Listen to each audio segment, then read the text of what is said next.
So there's a misconception that if you're single, you are incomplete, perhaps damaged, salvaged, and you won't be happy until you find your one. And that is not true. That is bullshit.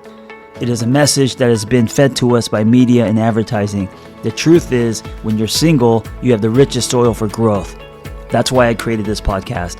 And unlike other podcasts, this one is host-driven, not guest-driven. That means I will be rotating health and wellness experts 3 times a week to give you the giant box of wellness crayons, not just the primary colors, so you can start building a meaningful life. It's time to give singlehood a cape.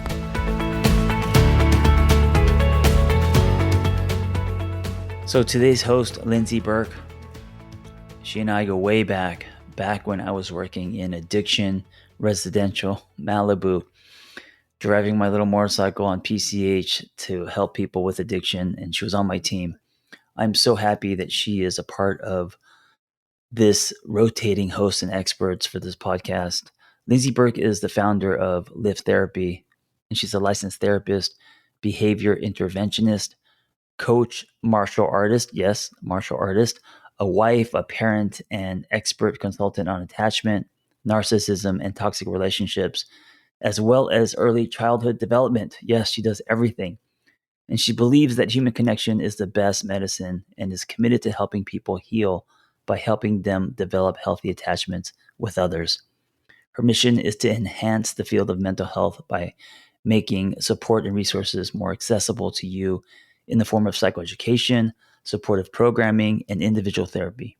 Lindsay has served as a host for the Disney Plus show Reconnect and as an advisor and expert writer for various newspapers, podcasts, and radio shows such as the Chicago Tribune, Relation Up, P Therapy, Life and Style Magazine, Pop Sugar, and on and on and on.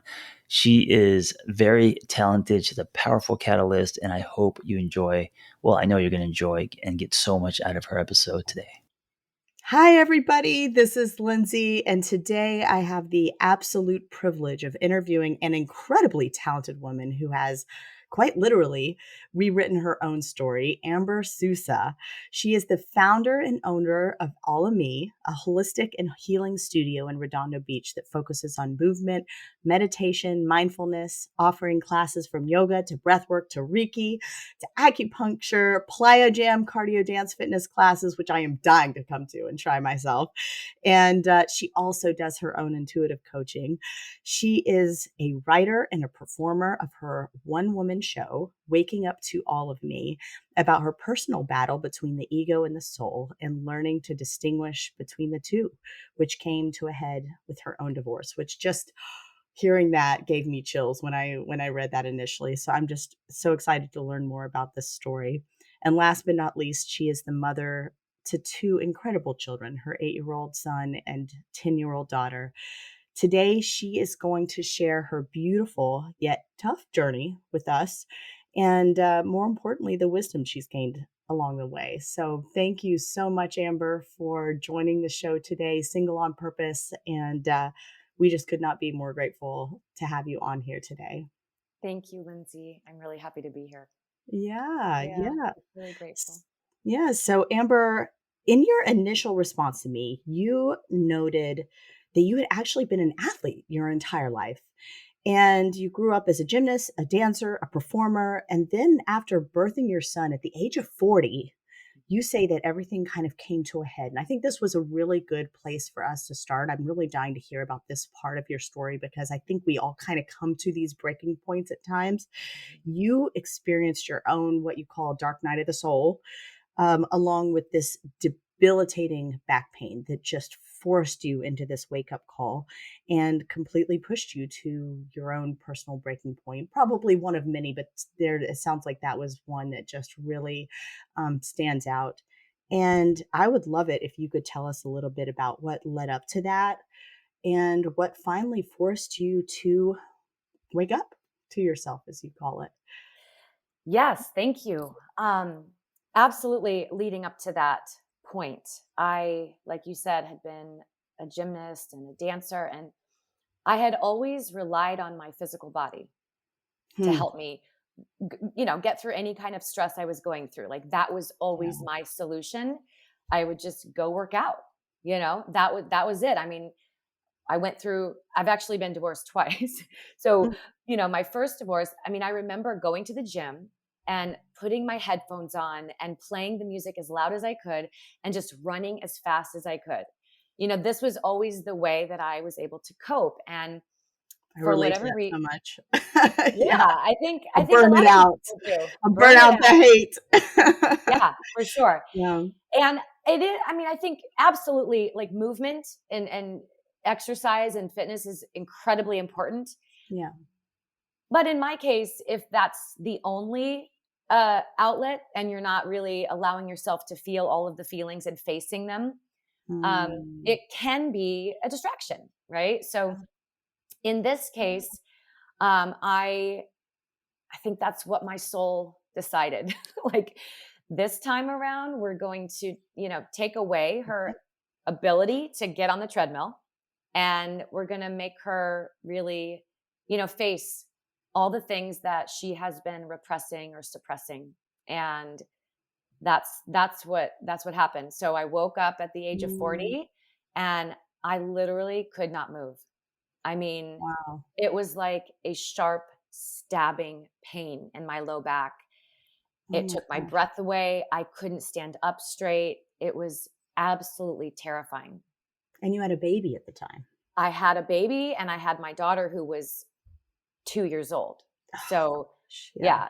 yeah. And I also, PS, was the co-owner of a high intensity Pilates and fitness studio. Oh. So, yeah, so I was like doing this for a living. Not only did I use it for my own outlet, I was actually an owner of a fitness studio. So this is what I did for a living. And so yes, I to say that I, hit a bottom of sorts, you know, I is an think so many understatement. people, yeah, so many people can relate to this if they have any aspect of their identity tied to the performative nature of Mhm. their abilities. That when that piece of their identity and that source of self-worth is Yeah. taken away, just how gut-wrenching and flattening that is. Just Oh, not even knowing, okay, it's not just what do I do, it's who am I? absolutely. Yeah, Mm. absolutely. I mean, I was I was that girl, I was the girl on the treadmill, full speed, right? And I could not. I mean, there were times where I would go down to the floor to try to find some relief, and maybe I was trying to stretch, and I would every tiny movement I would make, it would just be the sharp stabbing pain. And it would take me, I remember this one time in particular, it literally took me over 20 minutes to get off the floor. And, my son's in his crib down the way and he's crying. And I can't get up off the Oh. floor and I can't pick him up out of his crib. Yeah, it was, it was the catalyst that I needed. Although at the time I was like, this is the worst thing anyone could ever, Which was what? ever. What was that need that came up from that? Well, I ended up being introduced to meditation. Mm. And the only time I had ever tried meditation was in my early 20s. And I hated it. I hated it. I was like, I remember being in this room and the room was full and there was a large gong at the front and there's incense burning and gentle music. And, this man is like leading us through the meditation. And I just wanted to jump out of my chair and run out of the door. I Mm. felt so uncomfortable. And I made this decision. There are two different types of people. There are the people that are more of the yoga meditating types. And then there are people like me, the high intensity, you know, go, go, go, the harder, the better people. So I Yeah. had already made the decision that meditation was not for me, but Mm. I was desperate because I had a lot of things going on in my life. I was the mother of two small children. Um, my marriage had its, I mean, I'm divorced now, so, there's a reason. Yeah. Um, and I Mm. was the co-owner of a fitness studio. And I barely felt like I was keeping my head above water. And so I was desperate. And a friend of mine introduced me to meditation. It was the Oprah Winfrey, Deepak Chopra 21-day meditation experiences. That was, Yes, yeah. yes. So that was how it started. You've done it. And I made a commitment to give it the 21 days and see how it went. And the fact that couldn't move without experiencing, excruciating pain made it easier to be in that surrendered, Sit. yeah, to be still. Well, being Yeah. a parent, to have some quiet time, it's like, okay, I'll do anything for quiet time. Yeah. Yeah. I remember, it's funny to think back on this, but I remember it was so uncomfortable. I mean, really, like, Mm. I have such compassion for people who are starting a meditation practice because I've been there. And of course, it's changed for me over the years. And now I mean, it's something I do every single day and I don't miss it. And I can't imagine not having it be a part of my life. But at the time, Yeah. 2 minutes felt like 20. And I was really angry. I was really angry that it had come to that. And, my ex-husband, he would walk into the room, or the kids would, make a noise, and I would get so frustrated, like, you're ruining, I'm trying to do this. It's been a journey, to say the least. But Yeah. but that Yeah. was the catalyst that really moved me in this direction. And simultaneously, this is how, in my experience, the universe, God, whatever you call it, works, right? Those synchronicities happen. So I had a friend introduce me to meditation, and then Mm. another friend introduced me to Dr. John Sarno's book, Healing Back Pain, The Mind-Body Connection. Oh, okay. And that book was the first introduction to the possibility that what I was going through emotionally or mentally was connected to my physical body. Like, I had never considered that before. Like, I would go through Mm. something and then I would just go to the gym and run it off. But this book, he talked about the repression of emotions, particularly anger and anxiety, Mm. causing muscle spasms in the body, causing severe pain in the body. And I remember thinking, like, I I never thought of myself as an angry person. I've always been an optimist. I've always, Mm. been really positive. And so I thought, I don't how can this be? But on some level it did resonate. Yeah. So I started to It explore triggers. that.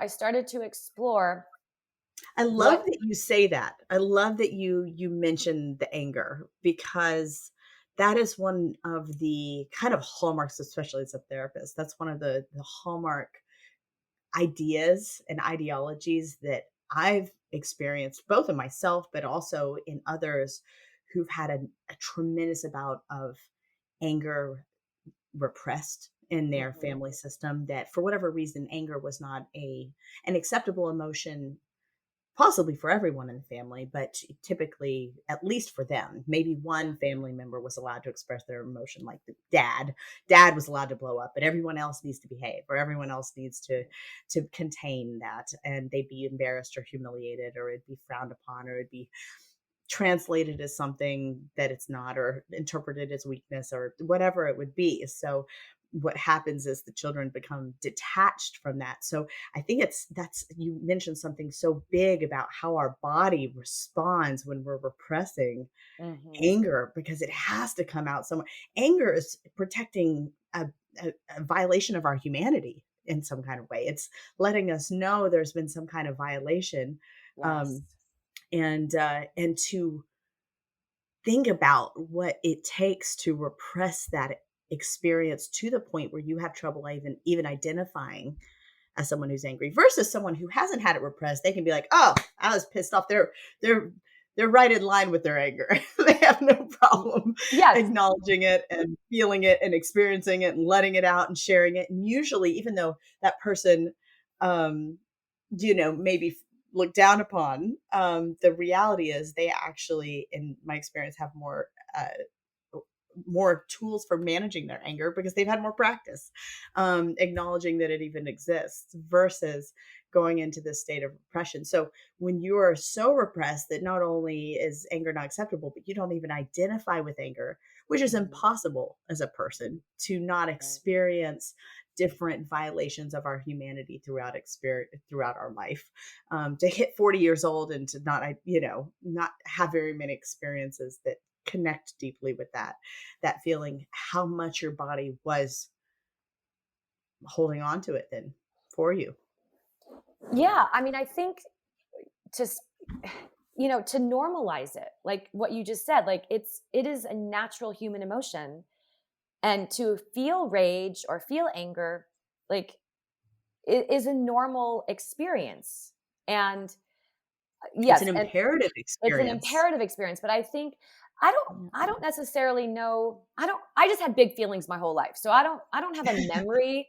I don't have a memory of like my family like shutting down my anger. I don't necessarily, Sure, but just big feelings in general. I think sure. it's hard to hold space for big feelings as a Yeah. human, as a parent. But I've And had big sometimes it's feelings. a lot of different little influences. It's just having to sit Yes. still in school. It's just having to, Yes. that state of behaving appropriately. It's a lot of different influences. It's the experience of being a woman in general and how Oh, society. without a doubt. Without a doubt. Yeah. I think just to even use the word rage, Oh, like, it's like, oh, taboo, right? To say, right. I have rage. It's like, yes, I do. Right? Now draws a straight line to hysterical woman. Straight line, Yeah. Yeah. right? So absolutely, like collectively, we have been conditioned to believe that that's not acceptable or appropriate.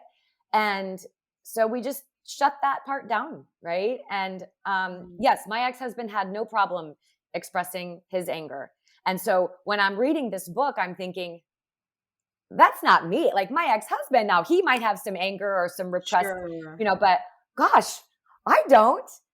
So it took some time for me to really, you know, understand where that anger came from and what it was about, and what that What it was repression. protecting.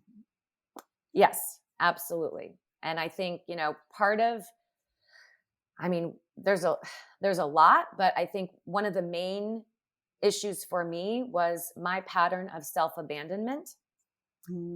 And Mm, so I think when you abandon yourself in order to adapt to fit in with the people in your life, on some level that you have abandoned yourself. And like there's shame, there's regret, there's anger, there's sadness, there's all of those emotions, knowing that on some level you have abandoned yourself. Um, yeah. oh, So I to think go that's hand in what hand. for me, kind of that catalyst of my back was like, hey, it's time to really take a look at that. Take a look at that pattern, how that's shown up, and the feelings and the emotions that are connected to that, and to own some of the anger that you have not allowed yourself to feel. Mm, that's Yeah. huge. Yeah. What began to bubble up and come to the surface when that started to happen? Well, I would say the first thing that started to happen for me was um, more of a remembering of my soul self. Mm, So once I crossed this invisible line of hating meditation to really like enjoying it, I started to have this sensation of remembering or connecting to my essence, my true mhm, self, the empowered version of myself that I hadn't mhm. been embodying. And it was very exciting for me. And I started to feel, um, I just started to feel like passionate, and I couldn't get enough. I mean, I was like reading all these books and listening to all these things. And it showed up for me, not so much in where the anger came from, but more in an experience of feeling empowered, Sure. and yeah, and wanting to no longer abandon myself or deny all parts of myself. I think so many people can relate to this because at some point we hit this place of enough. Our body and our mind just say no. And abandoning myself isn't worth it anymore. I'm miserable. I'd rather rock the boat than continue down this path that is so misaligned with what I want out of life. So I just relate to what you're saying. And I think so many people relate to that fear of hurting someone's feelings and angering or disappointing people. Um, it gets eventually trumped by this overwhelming need for change to happen, that you just can't operate in this way anymore. And also, when you begin to get excited about life again and you start having ideas and you start feeling good and you start feeling more like yourself, I mean, as you were saying, then you want so badly to continue down that path at the cost and sacrifices of sometimes, meeting these other people's ideals and agendas, because it's just worth it to you now. And so you begin to move out of these performative roles that you've had to survive, and you start to act more purposefully and with intention. Absolutely. That's Yeah. so big. That's Yeah. so big. Sometimes that can cause a little bit of an upset. Because all of a sudden, when we begin to enter into places that are a little more intuitive and a little more in line with who we want to be, that puzzle piece doesn't fit into the life that we created for ourselves. Yes. What happened there? What was one of the hardest things that um, came about when you were making some of these? Well, I guess what big changes did you have to make, and what kinds of trickle down effects took place when you began to think differently, behave differently, Yeah. evolve into a different version, that more aligned version of yourself. Yeah, absolutely. Well, first of all, like I said, I was a co-owner of a popular Pilates and fitness studio, and we were 50-50, my partner and I. And we opened this studio, and everything about it was high intensity because that was who I was at the time, right? And so as I began to experience these new possibilities, I was so excited about it that I wanted to bring it into my studio, so Mm. I started like adding a little mini meditation at the end of my high intensity fitness class. And, in the cool down, there would be like more of a spiritual ending. Yeah. Um, and I started a women's circle. I started a Oh, spiritual book wow. study. I became a health coach. I enrolled in a health coaching program. I Oh, turned wow. we had a room that had kind of become like a storage closet. And I mean, I talked to my business partner about it. I didn't go about it without including her, but um she was not on this journey, but she was just kind of like, Mm. okay, like what, so I turned this little storage closet into an office, and I started doing health coaching. And Oh, wow. inevitably, I got into a place where I wanted to expand. I wanted my clientele to expand with me. I didn't Mhm. It's like whenever you're experiencing an up level, it almost feels like you're growing out of a pair of pants that you can't, button anymore. And it's like that's how Yes. I felt. I was like, I'm growing out of this and I want to share Yeah. this. And I named the part of the business. So the studio was called Hip Studio, High Intensity Pilates. So I named this little side part of it Hip Life. And inevitably, my business partner didn't really, well, she didn't understand. She wasn't on the journey. And to her, and I understand from her perspective, to Sure. her, I was like completely going off course, right? Like Like you're off the tracks. I'm This off is the not tracks. what we're doing. Yeah, She's like, lost her mind. yeah. Well, to be honest with you, I mean, at one point, unfortunately, it did get a little icky, and Sure. And she did actually say, "Are you having a midlife crisis?" Which the only reason why I share that is because if any of the listeners are going through this kind of experience and they are questioning whether they're having a midlife crisis, I say, I don't know, maybe, but also you could just be having a spiritual awakening and opening up to this next, this next Yes. version of who you are, right? Crisis just depends on who it's impacting. That's right. Exactly. Awakening for me, maybe crisis for you. That's right. That's right. That's exactly right. So yeah, so needless to say, we ended up parting ways, and I had to sell my half of the business, and I ended up opening a new It's business, which hard. is oh God, That's hard. it was one of the hardest things I've ever been through in my entire life, because Yeah. I felt so misunderstood, and in my heart I was coming from Yes. such a pure place of Yeah. wanting to share all of these new discoveries. I wasn't coming from a place of wanting to harm anybody or the business. um, Sure. but when you're not, I mean, this happens in relationship, this happened in my marriage. When you're Yes. having an experience that is opening you to a higher version of yourself, the people that you have in your life, unless they're going through it themselves, it's going to feel incredibly threatening and scary to them, because they don't Yes. understand this new version. It just feels like you're changing and they don't get it, and it's scary. So they will act out in ways that is in response to that fear. So it caused a lot I'm of so problems in glad my you shared marriage. that. Yeah. I'm so glad you share that. And a lot of times when I talk to people about this, uh, well, first of all, I think anybody who's owned a business or been part of something, a program that they feel really invested into, there's most definitely feels like your baby. Mhm. It's another baby. You put your heart and your soul and who you are into it. And so there's a grieving process. But I think also anybody who has gone through this, I think you say it so well that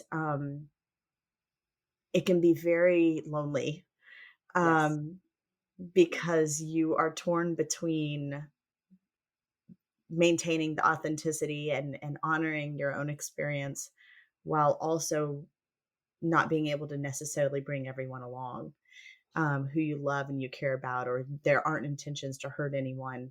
Right. But you don't align with a lot of people in your life anymore. And then you said something I think that is a particular pressure point for me, that I think a lot of people might relate to is this idea of being misunderstood Mhm. and not always being in a place, or others not being in a place where they can speak your language until they're there.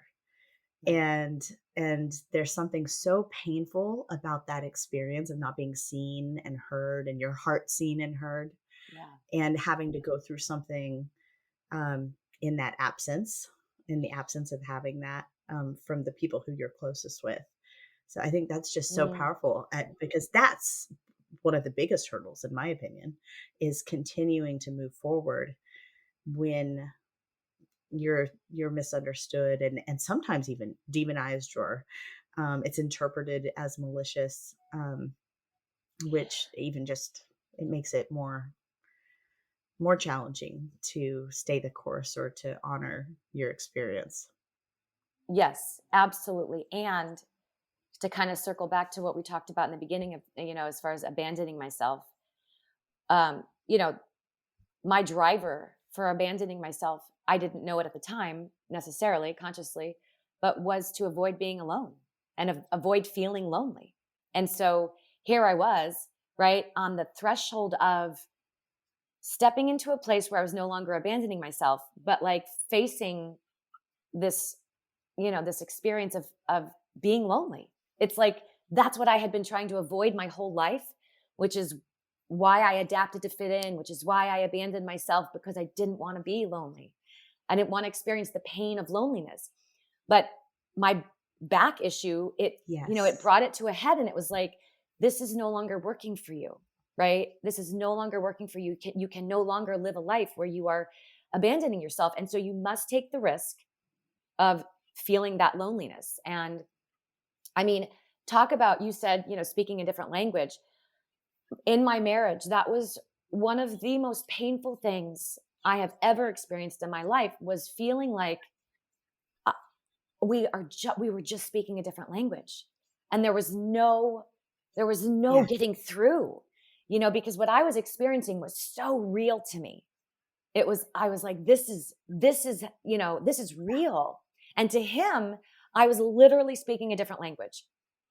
And I always say it's like, "Can you just learn French so we I can know. talk about this?" Yes. Yes. Can you just please just take 3 months and learn French? I mean, I talk to, of course, partners and business partners, friends, who've experienced this, where it's that idea that I just want them to go to therapy so that they can finally speak to me on the level that I'm at, and we can actually have a real conversation about this, but we can't force those people to change at our pace. And Right. that's so painful, and it's so scary because you named it. You're having to choose between your integrity and your authenticity and your own needs, Yep. or you have to accept your worst fear, which is these people I care about, I might lose. Yes. So, and Absolutely. business and spouse and all the things that come with that. Yeah. So it was, And when you know, this when wasn't you're just a career change oh for God, no, you. it was a complete life change. And it for the first time in my life, though, because of what meditation gave me, it gave me enough of a connection to my knowing that even though, my business partner was like accusing me of having a midlife crisis, and my, husband at the time is accusing me of, uh, you know, making the worst business decision anyone could ever make, leaving this other business. And, I mean, so much noise around me, that I had established enough of a connection to my higher self, my true self, my soul self, that I was able to stay the course, and follow my heart and follow that inner voice. But it was not easy, and it was filled with pain, and filled with loss, and you know inevitably ended in divorce. So I had a divorce from my business partner and a divorce from my husband. So yeah, so I always say to people, like, unless you're really feeling the call of your soul to go down this road of like spiritual awakening and healing, like, don't do it. It's hard. Like, unless you feel like you don't have a choice, like this is what you must do. Like, you know what I mean? It's definitely I mean, just brutal. And that was actually going to be my next question, because I could just imagine, here you are a parent of 2 kids, young kids now. You are Mhm. still experiencing this back pain. You've now just realized how powerful meditation is in your life, and just what a game changer it's been for your physical healing, your emotional healing. You're starting to see parts of yourself that were lost a long time ago. This has caused conflict with regards to the direction you wanted to take with your business, and you ended up parting ways with your business partner. Tell me about how it impacted your marriage.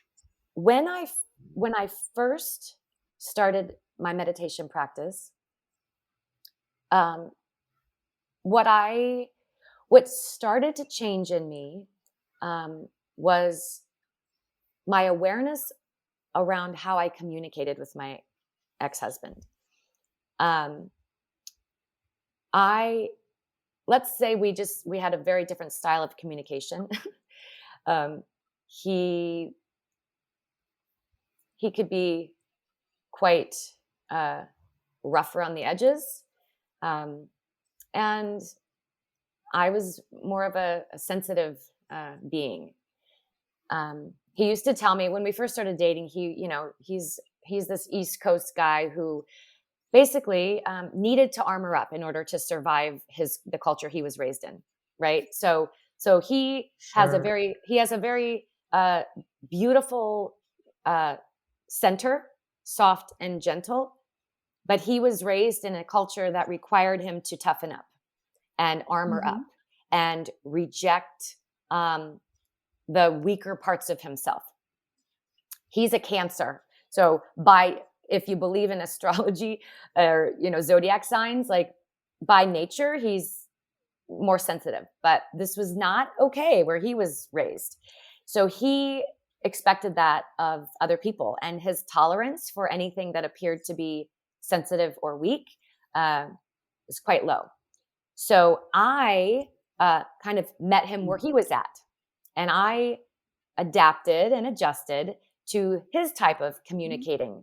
And our arguments were not good. They were not nice. They were not good. And I became a version of myself that I did not like. And I think that's another reason why my back happened, because, I was loving in a way that didn't feel good. And I was being loved in a way that didn't feel good. We were not our best selves. Mm-hmm. So meditation started to give me access to my true self, and I stopped engaging. Not all the time. It took me a long time, but I stopped engaging sometimes in So the type of arguing and the type of communication. So this was not received well, because to him, right? I That think wasn't your cycle. That wasn't your pattern. That's right. Yeah. And the way that the way that you show love is you fight. That's how the person knows that you really love them, because you fight with them.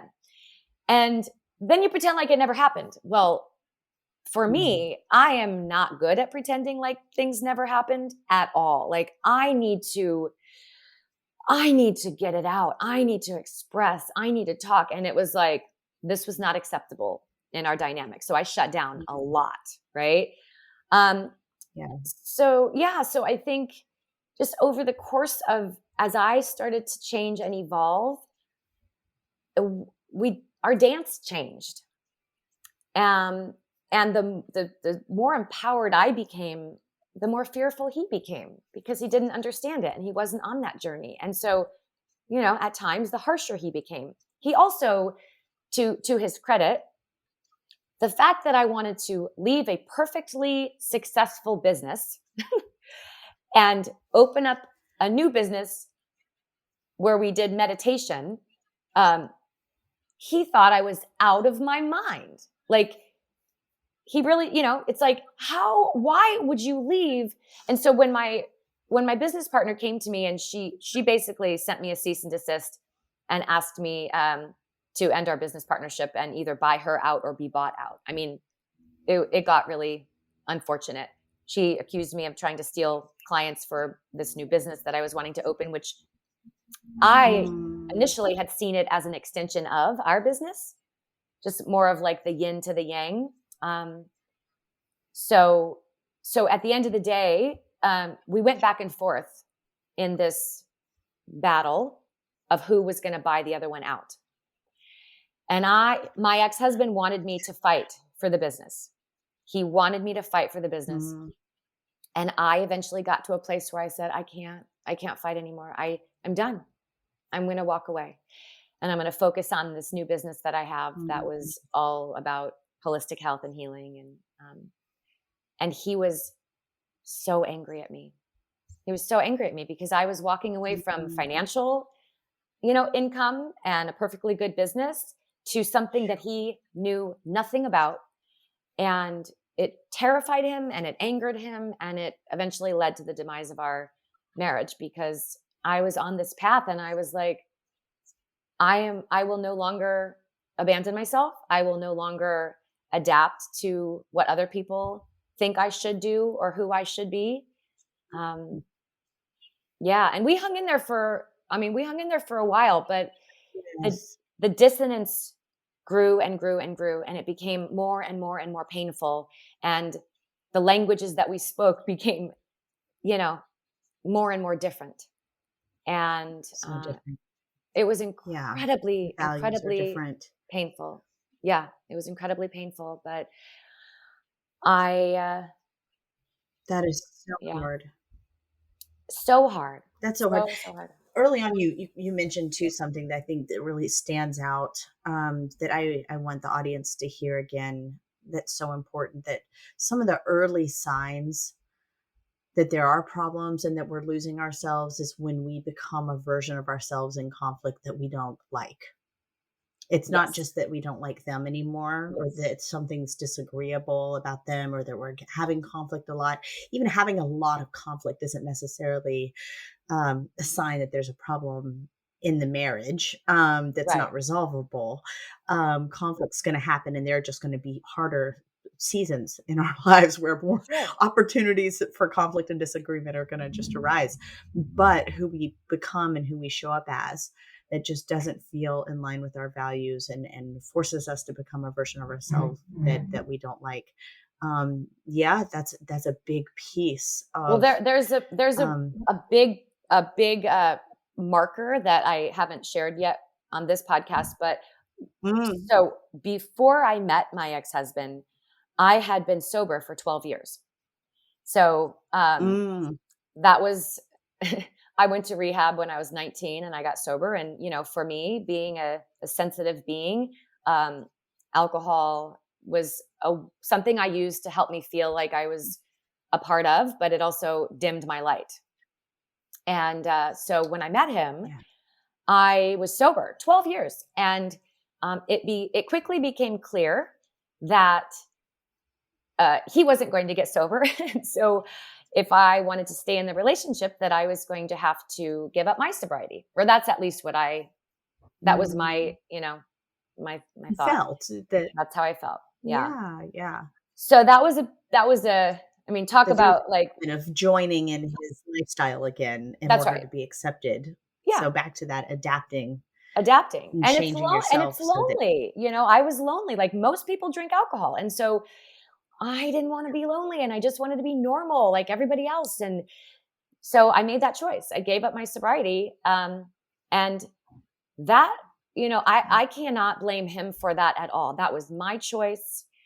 Um, but it was a disempowering, self-abandoning choice that led me to become a version of myself that was not my best self in the relationship at all. So when I made the decision yes. to, you know, become the better version of myself, part of that also included giving up alcohol again, which increased the dissonance Yeah. even more. Do you know what I mean? It was like the more I became The empowered and the domino more that effect. I returned to my true nature, the bigger the dissonance was and the more painful it was. Yeah. Amber, I am actually so glad you share this because I think we can all relate to this. I mean, we are first a social species. We have to acknowledge this. I mean, if we look at the Spartans during the Roman Empire, if you did not fit the mold, I use air quotes, but if you did not fit within and adapt to these cultural expectations at the time, it quite literally meant death for you. I mean, there was a whole practice of elderly individuals in the community jumping off cliffs to their death, sacrificing themselves to preserve goods and resources for the young and strong, and babies that were born with any kind of weaknesses were abandoned on hillsides. I mean, this was really survival. So we're built to adapt. We're built to contort ourselves to fit into a certain degree. And there are many survival benefits to being able to adapt in these ways. But I think I'm glad you shared this because this is a perfect example of the consequences of over adaptation. And this is that way of managing stress and socializing that may have worked for your ex and maybe not. I mean, I don't know, but it may have worked for your ex, but it wasn't working for you. And it not only didn't feel good, but you were not operating at your highest potential either. As a business owner, as a partner, as a mom, you couldn't sustain doing things in this way. And so it became a needs conflict, what I call a needs conflict. And sometimes when we need these experiences um, of actually re-experiencing abandoning ourselves again to realize that, oh yeah, I mean, no, this relationship and this way of operating in which I have to abandon certain really important aspects about my personality or my values, developing habits that just really don't feed me. It doesn't work, and I no longer operate healthfully under these conditions, I start to self-destruct. And I mean, this is just, I mean, you're sharing a perfect example of how that happens. Oh, I was going to say, I mean, it kind of brings me to like, Yeah. you know, I mean, the name of this podcast, Single on Purpose, like I have been single since my Mhm. divorce in June of 2020. And I think, you know, for me, it's, it's taken this time to really, um, like solidify the foundation so that I really do know who I am.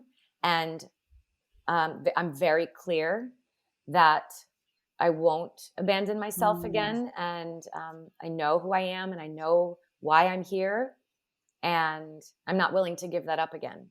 So, as much as I am looking Mm. forward to sharing my life with someone, I also know that until it is a man who will celebrate me, uh, you know, honoring myself and my mission and who I am, that it's not a relationship that I choose. I've done that. I've been there, you know? Yeah. And you've gone backwards and then you've been like, oh, that didn't work again. It Yeah. doesn't work. So it's become more clear. It's how important those falls are, how important the failures are, and the breaking down of ourself again to really clarify who, who we are and what we need, and honoring that and staying true to that. Well, and as you've moved to this more evolved version of yourself, what are some of the values and the qualities in a partner that you seek now that you might not have prioritized when you were the younger and less evolved version of yourself? What's shifted in what you're looking for? And maybe this might not necessarily be everything that the audience is listening for, but some things that have just come with your own wisdom in realizing, you know, that some of the things you might have valued before didn't play out as mattering as much as you expected, and some other aspects of relationship dynamics mattered so much more. So, a theme that I have had in my life is choosing the wounded boy. Um, the Mm. the boy who had dysfunction at home, the boy who, you know, I could see the pain and I wanted to help them. I wanted to save them. I wanted my love to help them heal. I've always had that pattern. Much of my life, I thought that meant there was something broken with me or something wrong with me. And really what I've come to understand is that no, I just part of my mission and my purpose in this lifetime is to be a healer and a teacher. And I just didn't understand that like going down into the deep dark well with the wounded boy and becoming wounded myself wasn't the answer, right? Mhm. So Yeah, or the role. the role. I might wanna be a healer, but I don't necessarily wanna be married to it. That's right. Well, and to answer Yeah. your question, like as far as, you know, partnerships moving forward, or even just people that I help, like I definitely want somebody who uh, has already had the awareness that there's some healing that needs to happen in their own life. They have that awareness. And, you know, nobody's perfect. I Mhm. understand that this is a lifetime journey and I will forever be growing and evolving and healing. And I know that the little girl in me has core wounds that will be triggered and, you know, but I'm looking forward to Mhm. being in partnership with someone who speaks my same language, who speaks this language and understands, you know, that we all have a little boy and a little girl who has these wounds that can be triggered, but that we are on this healing journey now and we have the awareness and we can communicate about it. Um, and it's not my job. It's not my job to save anybody. And in fact, in my experience, when I've tried to save people, I've lost myself. You realize you can't, Yeah. and then the second piece of it is it has to be them. And Yeah. then in order to get the support that you need and show up in the dynamic that you need from a partnership, there needs to be some self-responsibility, some accountability, some self-awareness, already some work Already. taking place, and some willingness to work For sure. already existing. That's For so sure. big. That's so big.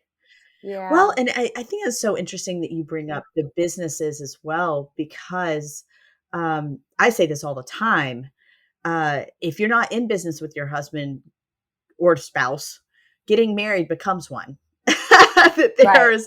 there's the love and there's the chemistry and there's the friendship and all these different components to marriage. But nobody talks about how much of a business it is and how imperative that you don't necessarily have to have all of the same hobbies. You don't even have to have all the same values, but there are some core values that really have to take place that are present there. Yes. And when you're going through big growths and you're going through risky moves and taking chances and evolving and doing things, there, the value of having a partner who can support you and back you and understand uh, not just what you're doing, but why you're doing it, and can support you, because we need that when the going gets tough. And to be going through all the changes you are going through, desperately needing the support of people in your life who understand who you are in it and can keep you going when it's easy for us to give up. It's easy for you Yeah. to give up on those dreams. And that doesn't mean they always tell you what you want to hear, Right. and that they don't, give their constructive feedback and their own wisdom and contribute in certain ways. But there's an element of knowing your essence and knowing your soul, and being willing to support that. And some of those things don't get really teased out early on in relationships unless there's No. purposeful conversation around it. Yeah. I mean, I never was like consciously choosing partners. It was like, oh, I like this person. Oh, this feels good. Oh, yeah, we have these things in common. But like, I didn't have a clear picture of what was important to me to even say, like, Mm. oh, does this person have this quality or not? I had no idea. I was like, I like them. They like me. We're having fun. So now I think I have a much clearer understanding of what is important to me. And Yes. I just love that you are working so well together with your husband, and that your kids are able to feel loved and supported, and that they can, have both of you so present in your life. And you said something that even this past Christmas in Florida, you actually stayed with them for the holidays, stayed with your Mhm. in-laws, your ex-in-laws, Mhm. for the holidays, and you were able to celebrate Christmas together. And I imagine this did not happen overnight. It did not No. happen right after the divorce. No. Um, can you tell me a little bit more about what it took? I love that you phrase in your show this conflict between the ego and the soul, how you two, or at least you're part of it, Mhm. overcame this ego in order to get to a place where you were able to recollide and reconnect with your ex-husband in a different way that still allowed you to have a relationship with him, have some mutual respect, and support your children together. Yeah, let's see. Um, well, I think first and foremost, in order for there to be healing on the other side of a divorce, there also must be the willingness to take responsibility for, I'll speak for Mm. myself, a willingness for me to take responsibility for my role in our marriage and my role in the dance that we did. It's never one person's fault that something doesn't work out. So I have done a lot of soul searching and a lot of work to be able to see clearly um, my contribution to why it ended up not working. And so there's no blame. There's no it's your fault, right? There's a lot of, for me, um Yeah. compassion. Yeah, like, tell me what the ego says versus what the soul is saying. What does this battle sound like Yeah, so the when we're ego, experiencing it, when we're hearing it? yeah, I mean, the ego is like, so in my show, you mentioned my show. So I wrote a one woman show called Waking Up to All of Me. And there are the two main narrators, ego and soul. And ego is this like East Coast guy who's like, I'm here to protect you. I'm here to keep you safe, you know, help you belong. And, this guy also says, like, this guy's an asshole. This is why you're right. He's wrong. Right. Like, this is why so, I mean, the ego and you can build a case too. Like you and the ego go to your friend to go, listen to what he said. And the ego said, yeah, can you believe this? And everybody around you is going to go, yeah, man, he's a real jerk. You're right. But right. But the soul self goes, she has a British accent and she's very, so she says, Amber, I mean, if you really are honest with yourself, I mean, you chose to drink alcohol again. And that was at the very beginning of the relationship. Right. So like I made a disempowering choice. I chose to abandon myself to meet him where he was at. So I can't fault him for that. I can't blame him for that. There you go. That was a pattern of my own. And so there's no like, well, we didn't work because right? Like we didn't work because we didn't speak the same language. And when I started growing in this direction, he didn't. And he's on his journey and I'm on mine. And I'll tell you one thing, it makes me want to cry, but he loves our children more than anything.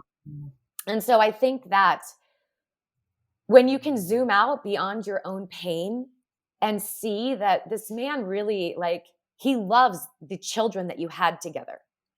And if you can find a way to come together, it means so much. It means so much to the children. Like it breaks my heart when I see people who are divorced who can't find a way, to come together in any capacity that helps the children. Not, it's like, it's so painful for kids to have to go through their parents splitting up. It's devastating. And so for me, like if we can find a way to be together in a different form and, have it be a peaceful, loving environment. Like he actually has a girlfriend. He's had a girlfriend for a couple years and we all get along and she's lovely and my children love her. And, when I chose to go back to Florida for Christmas, the year before, it was my first Christmas where I wasn't with my kids and he took them to his families. And oh my God, Lindsay, like my heart was just, It'd break your heart. It broke my heart. And so we just we decided like, we don't want to do that. We want to be able to be with our kids on holidays. And I think sometimes it takes those moments too, where you realize, there's something worse than this, than my ego and my humility around this. There's something worse, and it's a loss, like not getting to experience something big with your children.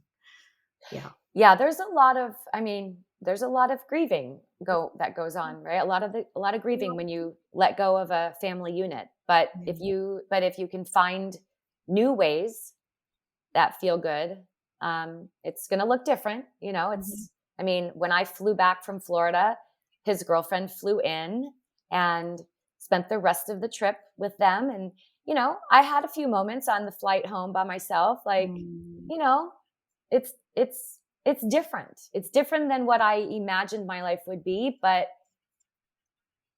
it is what it is. And I, above all else, am, true to myself. And I feel proud of who I am modeling for my children. That, when you're modeling for your children, acts of, like disempowering choices or abandoning yourself or not modeling self-love, like that's not what I want to do or who I want to be. So even though it's painful and even though it doesn't look like how I thought it would look, I know that I love myself and I'm modeling that for my children. And we had a great time. Like we had a fantastic time for Christmas. So. And in taking these little steps, these brave choices, really, to me, it takes so much courage and humility and lots of little brave moments and humbling moments to take those steps. And doing that, we do build some strength and we do build courage and we do realign ourselves with our values. And some of those pain points become a little more tolerable and we are able to get more in line, because we give ourselves the opportunity to benefit the outcome of making those more in line choices. And I'm so glad you say that. I wouldn't say that it's always beautiful at first, but it can evolve into something beautiful. And I think I'm so glad you're sharing this, because it gives hope to so many. I mean, over 50% of our population is divorced now. Yeah. So many of our listeners they're exiting a relationship with children involved, and they're still in it deeply. And it's not always possible. And I don't want to say that it's always possible for exes to always resume a healthy co-parenting and a really civil relationship. I know some who are still on volleyball teams together and they get along, Right. and there was an understanding that the relationship expired, but the ultimate goal is to be able to have that mutual love and respect. And the idea that a blended family doesn't necessarily have to be an entirely broken family, that it can Right. heal, and it can heal differently. It's like a tree that's fallen, and you see all the roots and the vines, just they grow and evolve together in a different way that ends up being sometimes even more beautiful than it started. And in that, children can be loved by your future partner, if that Mhm. is in the stars for you, and and I the hope so, Lindsay. future partners. I hope so. I'll root for you. I hope you have many opportunities for many much more love in your Me life, too. so much more life. Why do we have to stop at one? I worked with a woman who was on her fifth husband. I'm not as her therapist. I'm mentee underneath her. Okay. She was on her fifth marriage, Oh my but God. in her 80s, and she's just like, they all just keep dying on me. Oh my God. So, but she always said, I just hope you have as many opportunities to get married and love again. I love That that. was just I love such that. great feedback, because this idea that um we've got one person out there for us, maybe, I don't really buy into any particular ideology, but how beautiful it would be at the idea that you get to experience many forms of love in your life that evolve with who you are and what your needs are at that time. But Yes. um, Yes. but in that, Yes. as we attract more love and more alignment, our children benefit from that as well. That we don't need to be afraid of that or fear that it's hurting our child. There's Right. obviously a very conscious way of engaging our children in that world, and engaging new partners into the world that we've built for our children. Yeah. But and there's a way to do that lovingly and in a way that still protects them. But Yeah. just that children can benefit. They're not hurt by more people loving them and caring about them in their life. Well, and I will tell you like that. I mean, for the listeners that are, at the beginning of this process, one Yes. of the hardest things I went through, honestly, was watching my children grow to love this woman. Mm, Not because she's lovely. I mean, she's lovely, she's kind, she's been always incredibly gracious and wonderful to me, mm, and to my children. Um, but like watching another woman be in like a mother figure, it mhm. definitely took some adjustment. And I went home and cried myself, to sleep many I'm nights. glad to hear that. But Yes. but I have come to a place where most of the time I'm able to see how she only brings more love to them. Really. Like and it doesn't take away from their love that they have for me. I think that's That's what's it. really The ego important. and the soul right there. The ego That's right. says That's right. there's a limited amount, and if That's it's right. not for me, yes. That's And the exactly soul right. is The soul says, it's what expansive. could possibly be wrong with more people loving your children? Like, and you know, when I'm more in that space, that's exactly how I feel, and she really is so good to them. So Wow. and that's what I look forward to when I Wow. have a partner, is just having another man who can love my children. They have a dad, they have a wonderful relationship with their dad, so they don't need someone to replace that, but just Sure. more people to love them. And Sure, sure. so, You think about all the people who've influenced you in your life yeah, and the people that were in your life in your early life that just had such a powerful impact. And yeah, again, not everybody has that. It's tricky when you can't always choose your ex-partner's I know, choices, I know. which is No, its own. Oh, I feel very blessed. I know that yeah. there are people that don't have that experience, but so I'm very grateful for, for what And could potentially be like the most, like a really icky experience. I've been sure. blessed. Yeah.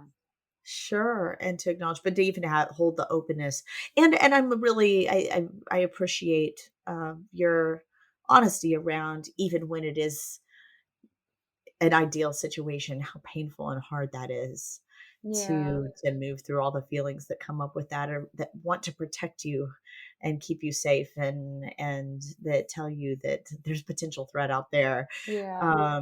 and to be able to move through that, that's and when it's your children. And Mm. communicating with your children too. Like, Yes. there have been some times where I haven't been able to, like, hide my feelings, and Sure, they're sure. smart. Kids are so smart and they're so Oh, yeah. intuitive, and Maybe so with like books. they've said, like, "Are you jealous of her? Are you?"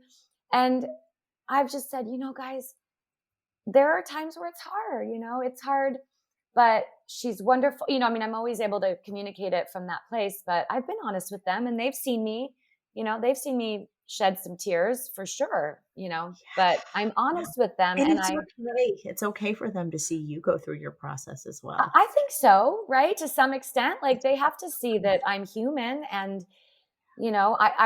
I always tell them when they're having big feelings or crying, or I say, there's nothing wrong with that, right? Like, it's important to be able to express our feelings and share our feelings, and it's important too, I think, for them to see that I am able to recover and to see my resilience, Yeah. you know. Yes. So That I you can feel it, experience and it. then they see me being okay. So I think that's important. And you're just opening that door. You're opening that door for when it happens to them or when they experience something Right. similar. They know mom knows. Mom knows what this feels like. I can talk to her about that. Yes. Yeah, she'll understand. I think that's so important. I'm glad you're sharing that as well. And it's hard and it's not like you go through it and then those feelings go away and you never experience the little triggers and the little moments and the little stabs here and there that you Right. don't that it's a process that you're constantly working through. And Oh so yeah. thank you for sharing that. Yeah. And I think that's been one of the biggest things for someone who's really wanting to start on their journey. I think that would be a really great place for us to kind of end here is for someone who's trying to get started. They just say, I'm not in alignment. I there's something wrong. I don't even know what's wrong. What would you what would you advise to someone who's trying to just know where to begin? Well, to remind them that deep within them, they do know, um, Mm, mm, and that ultimately, uh, learning to trust that inner voice will lead them down the path that brings them back to their truest self, that feels the most in alignment. That little, we all have that little voice. Sometimes it's like very, very quiet. Sometimes it's very loud, but that soul voice never totally goes away. I mean, for me, there have been times where it's close, like when I went to rehab at 19. I mean, the voice of the soul was like almost totally gone, so far. but it's there. And so if someone is at a place where they're saying, there's got to be more, I feel there's more, I don't know what it is, that is the Mm, voice, right? mm, That is the soul saying mm, there's more. So listening to that, paying attention to that, honoring that, trusting that, and then letting it take you down the path, right? We don't, as much as we want to see the whole big picture, we don't get to. We get to take one step at a time. We get to, mm. you know, hear the voice, feel it in our body, take the step, and we get confirmation along the way. Also, I would say reaching out to other sources, whether it be a friend who that has maybe gone through something similar, or a podcast or a book or a coach or a class, something that speaks to that deep soul self, and just saying yes to that, continuing to say yes to each little whisper of the Mm. soul. Yeah. I love that. So a little more of that energy towards the yes and towards the positive. Because when you were first saying that, my thought was, how do I discern between? How would this person discern between something that is really a no and really, and versus something that is a yes but is scary? Right. How can they tell? Well, okay. So in my experience, and again, I mean, I had my spiritual awakening in 2014, and I just this past year, wrote and performed my one woman show where the vision of ego and soul came to me. So it wasn't there right off the bat. It's taken me some time, but having those two voices, when ego is driving the car, I am, there's like restriction in my body. I feel defensive. I feel insecure. I have anxiety. I feel all alone. I feel like I need to be a people pleaser. I worry about what other people are thinking. I doubt myself. When I'm allowing soul to drive the car, it might be scary, but there's something in me that it's like a little oh my God, I think this feels right. This feels right. Like, it's terrifying. It's a thrill. It's a roller coaster ride, but it's not doom and gloom and no, it's fight. yeah. I mean, and it's just one step at a time. Like, writing my show and performing it was, I mean, I had so many times where the voice of ego was like, "Are you crazy? Like, you're gonna tell you this is stupid, right?" Like, and but like this, but I have I have established enough of a relationship with my soul voice that even when that ego is coming in, I'm like, okay, pal, here's the deal. Like, you were the louder one most of my life. Now soul is louder. So I hear you. I get you. I appreciate you wanting to try to protect me, but I'm doing this, right? Like, I'm writing a book right now. I mean, I'm like, what? But my soul just knows. My soul just knows. And everybody's soul just knows. It's just a matter of saying yes. And saying yes to the little voice. And it makes you feel the most like you. Like, when I start coaching somebody, some of the first questions I ask them are, what were the things that you liked to do the most when you were a child? For me, dancing, acting, singing, these are the things that were natural. I felt natural doing that. So what are the things that you loved as a child? Because chances are those are the things that are the most natural. Those are your most natural gifts. That is soul alignment. So maybe start to work. Huh? It's not going to be the same kind of work. Right. Feeding that part of yourself. Yes. So you asked me what advice I would give. I would give advice like, ask yourself, what did your child self love to do? And maybe start to explore that. Like, it doesn't have to make any sense, right, with what you're doing in your life right now. But if you loved to do musical theater when you were a kid, like, I don't know, like, whatever. That doesn't necessarily mean you're going to be an actor right away, but that the elements of that kind of. Yeah. Go see musicals, right? Go start to explore the things that light you up, that make you feel alive, that make you feel like the most like your soul self. Like, I teach a cardio dance class. I love to dance. Dancing is something that makes me feel the most aligned with my soul. So whatever it is, start to explore those possibilities and just start to dabble in it and feel yourself come back to life. Yes, play. And it will kind of come to you. It will unfold. It's the puzzle. Like, you don't get to see the whole puzzle. You just have to put one piece at a time, and it starts to fill in and you start to see the bigger picture, right? I love that. I love that.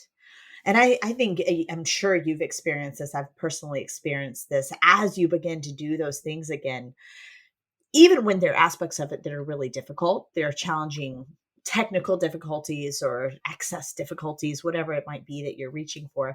Um, there, there's a certain battle that you would fight in other areas of your life that just doesn't exist there. There's no internal battle there. There's a Yeah. clarity and an internal resolve around why you're doing it, what you're doing it for, which makes the work of it much more easy and just the flow of evolving into those activities, that it does kind of have a snowball effect of accidentally becoming easier and easier Yeah. because it's just so true to your nature to participate in the world in that way. So yeah, it's true. not work.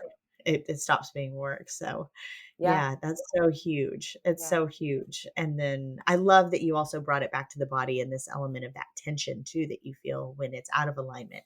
And when you've been out of alignment for so long, I always say it's like a frog in hot water. You don't even recognize that Right. until you've been out of it.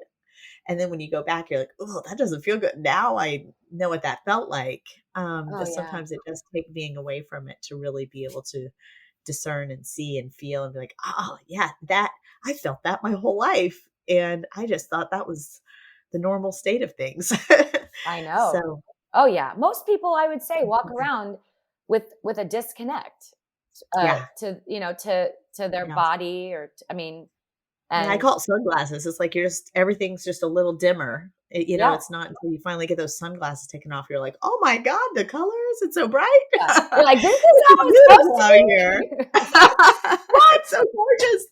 Yeah, Yeah. Oh my gosh. Well, for sure. Amber, thank you so much for sharing all of you, Yeah. or at least a little bit of you with today. And this has just been so valuable. I would absolutely love to have you back on for another episode at I some would point. love to. And I would love to.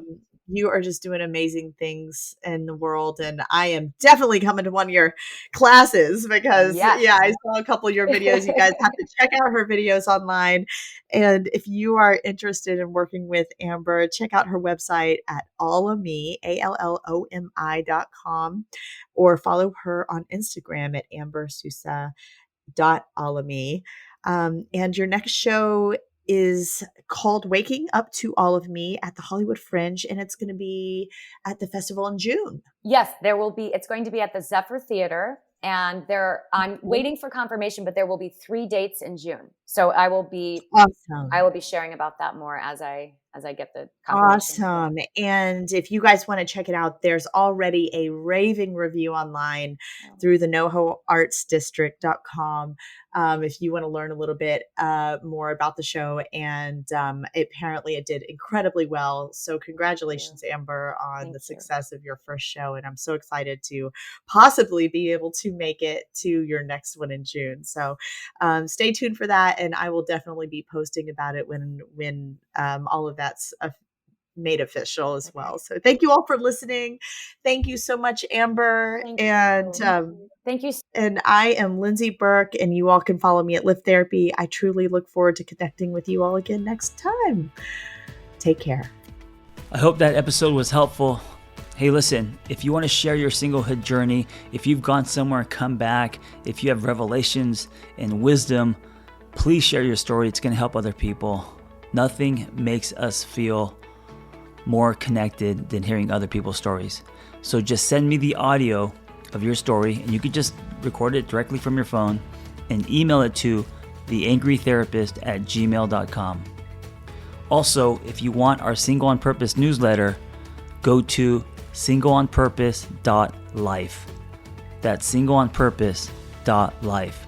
You will get tools and articles and other people's stories, and also Zoom links to private gathers. So if you want to join our community, go to singleonpurpose.life. Thank you for listening. Be well. We hope you tell a friend. Hey, before you go, I want to invite you to the Single on Purpose private community online. It's off of social media, no ads, no algorithms. We got forums, we got live groups, we got webinars, and we have social hangs. We also have offline in-person hangs happening soon. So check us out. Go to singleonpurpose.life. That's singleonpurpose.life, and I will see you inside.